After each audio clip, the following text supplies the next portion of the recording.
आज का जो हमारा टॉपिक है वो है सेल मेम्ब्रेन ट्रांसपोर्ट।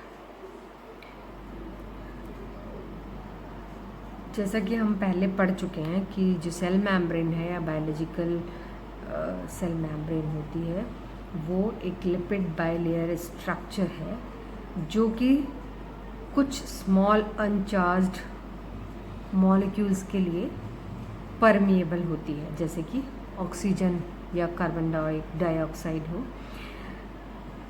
लेकिन फिर भी जो लिपिड बाइलेयर कंपोनेंट है बायोलॉजिकल मेम्ब्रेन का वो हाइड्रोफोबिक नेचर का होता है, और इसी हाइड्रोफोबिसिटी की वजह से जो मेम्ब्रेन होती है वो हाइड्रोफिलिक कंपाउंड्स और आयंस के प्रति बैरियर या इम्परमिएबल हो जाती है सेल से ऑर्गेनल की तरह। बहुत सारे हाइड्रोफिलिक कंपाउंड्स जो होते हैं और आयंस होते हैं वो सर्वाइवल ऑफ सेल के लिए ज़रूरी होते हैं, जैसे कि ग्लूकोज है या अमीनो एसिड्स हैं, सोडियम, पोटेशियम और क्लोराइड आयंस हैं। तो जो इस तरीके के नेसेसरी हाइड्रोफिलिक कंपाउंड्स होते हैं उनके लिए सेल में कुछ मैकेनिज्म इवॉल्व हुए हैं इनको ट्रांसपोर्ट करने के लिए। तो जो लार्ज पोलर मॉलिक्यूल्स हैं वो फॉस्फोलिपिड मेम्ब्रेन के अक्रॉस डिफ्यूज नहीं कर पाते हैं। इसी तरीके से आयंस भी क्रॉस नहीं कर पाते हैं। तो एक एक्सेप्शन इसके लिए है वाटर।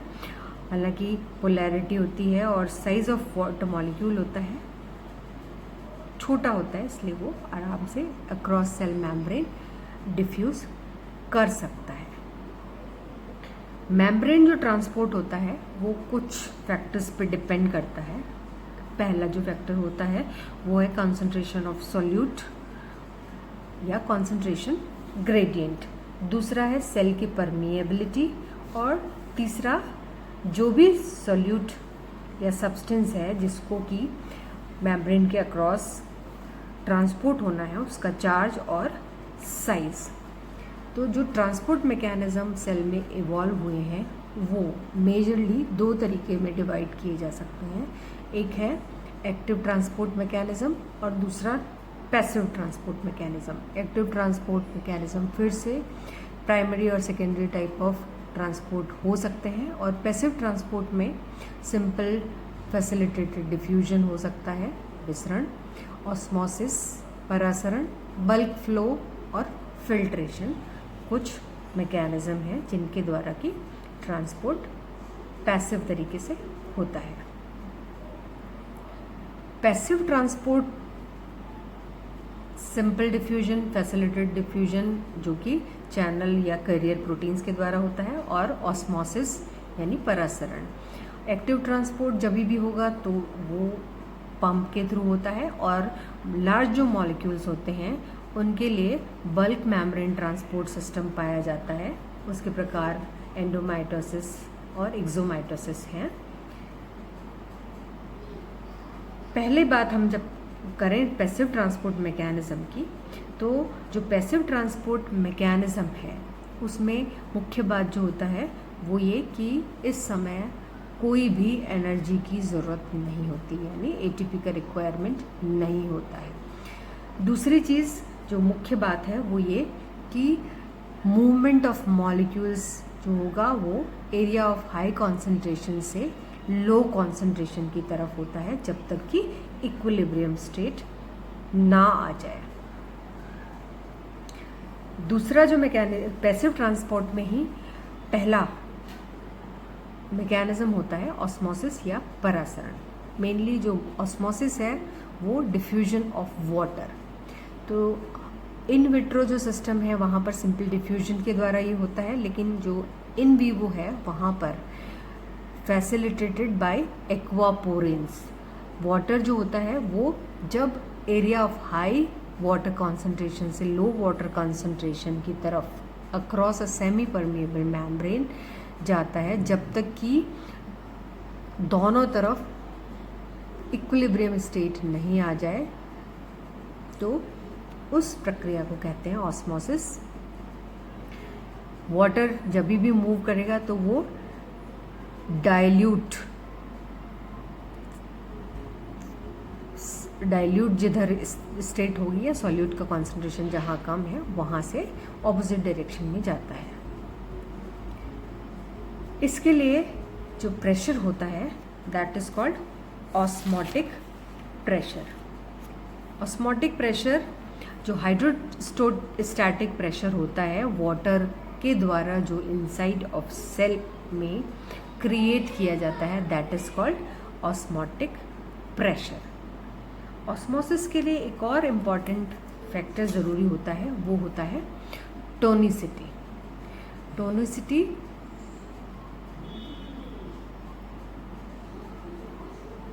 टोनिसिटी की अगर बात की जाए तो ये ऑस्मोटिक प्रेशर के डिफरेंस के कारण जो कि अक्रॉस सेमी परमेबल मेम्ब्रेन होता है, दूसरा सॉल्यूट्स जो होते हैं जो कि इस सेमी परमेबल मेम्ब्रेन के अक्रॉस पास नहीं हो सकते हैं उनसे भी इन्फ्लुएंस होता है, और मेनली ये कॉन्सेंट्रेशन ऑफ सॉल्यूट्स को रेफर करता है जो कि सेल के एक्सटर्नल मीडियम में प्रेजेंट है। तो टोनिसिटी के आधार पर 3 एनवायरनमेंट्स हो सकते हैं। फर्स्ट सेल के लिए जो होता है वो होता है आइसोटोनिक, आइसो यानी सेम। तो जो सेल का इंटरनल और एक्सटर्नल एनवायरनमेंट है, कॉन्सेंट्रेशन ऑफ सॉल्यूट सेल और इसके बाहर, अंदर और बाहर सेम होता है, that is called isotonic. Hypotonic जबकि सॉल्यूट का कॉन्सेंट्रेशन सेल के एनवायरनमेंट से बाहर की तरफ लेस होता है, और हाइपरटोनिक जबकि सेल के एक्सटर्नल एनवायरनमेंट में सॉल्यूट का कॉन्सेंट्रेशन सेल के बजाय ज़्यादा होता है। फर्स्ट जो केस होता है वो होता है आइसोटोनिक एनवायरनमेंट में equal movement in and out of the cell जब वाटर का होता है तो सेल इक्विलिब्रियम स्टेट में कही जाती है। सेकेंड जो स्टेट है वो है हाइपोटोनिक एनवायरनमेंट में। अगर किसी भी एनिमल सेल को हाइपोटोनिक एनवायरनमेंट में यानी कि lower concentration of the solute outside the cell अगर इस तरीके के एनवायरनमेंट में रखा जाए तब वाटर जो होगा वो सेल के अंदर मूव करता है, और इसका रिजल्ट होता है कि सेल एक्सपैंड कर जाती है और बर्स्ट भी हो सकती है ऑस्मोटिक लाइसिस की कंडीशन। दूसरा जो स्टेट हो सकता है वो ये कि हाइपरटोनिक एनवायरनमेंट में जो ऑस्मोसिस है उसकी क्या स्टेट रहेगी, हाइपरटोनिक एनवायरनमेंट यानी higher concentration outside of cell. तो जो सॉल्यूट्स होते हैं वो सेल के बाहर ज़्यादा होते हैं, तो सेल में जो वाटर मॉलिक्यूल्स होंगे अंदर से बाहर की तरफ मूव करते हैं, और रिजल्ट सेल जो होती है वो इस तरीके के एनवायरनमेंट में श्रिवल कर जाती है, श्रिंक कर जाती है, सिकुड़ जाती है। आरबीसीज का अगर हम स्टेटस देखें तो अगर आरबीसी जो होती है उसके लिए जो आइसोटोनिक स्टेट है वो है 0.9% ऑफ NaCl सॉल्यूशन। तो अगर आइसोटोनिक स्टेट में है तो नॉर्मल कंडीशन में रहेंगी जो कि बीच वाले डायग्राम से डिनोटेड है, ये है इक्विलिब्रियम स्टेट। अगर हाइपरटोनिक सॉल्यूशन में यानी 0.9% NaCl से अधिक सांद्रता वाले सॉल्यूशन में इसको रख दिया जाए तो सेल क्रेनेट हो जाती है, एक्सॉस्मोसिस की प्रक्रिया के द्वारा श्रिंकेज हो जाता है उसमें। और हाइपोटोनिक सॉल्यूशन में अगर उसको रख दिया जाए आरबीसी को तो हीमोलाइसिस हो जाता है सेल के अंदर पानी एंटर करने की वजह से। अगर प्लांट और एनिमल सेल को ऑस्मोसिस के हिसाब से कंपेयर किया जाए कि किस तरीके के टोनिसिटी ऑफ सॉल्यूशन में प्लांट सेल और एनिमल सेल को रखा जाए तो उन पर क्या प्रभाव पड़ेगा, तो जो आइसोटोनिक स्टेट होती है उसमें सेल दोनों तरीके की इक्विलिब्रियम यानी नॉर्मल होती है, फ्लैसिड होती है। हाइपोटोनिक सॉल्यूशन है जैसे कि हमने पहले ही बात कर चुकी कि जो एनिमल सेल है वो लाइस हो जाती है, बर्स्ट हो जाती है, और क्योंकि प्लांट सेल में सेल वॉल प्रेजेंट होती है तो वो टर्जिड स्टेट में हो जाती है। हाइपरटोनिक स्टेट अगर कही जाए तो वहाँ पर जो एनिमल सेल है वो श्रिवल कर जाएगी और प्लांट सेल प्लाज्मोलाइज्ड हो जाती है। दूसरा जो मैकेनिज्म है वो है सिंपल डिफ्यूजन। सिंपल डिफ्यूजन भी एक पैसिव ट्रांसपोर्ट मैकेनिज्म है जिसमें कि जो मॉलिक्यूल्स हैं वो सेमी परमिएबल मेम्ब्रेन के अक्रॉस कॉन्सेंट्रेशन ग्रेडियंट के डाउन यानी हायर कॉन्सेंट्रेशन से लोअर कॉन्सेंट्रेशन की तरफ मूव करते हैं जब तक कि इक्विलिब्रियम स्टेट नहीं प्राप्त कर ली जाए।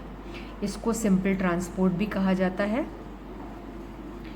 और ऐसे तरीके का जो ट्रांसपोर्ट होता है उसमें किसी भी प्रकार के मेम्ब्रेन प्रोटीन्स की भी आवश्यकता नहीं होती है।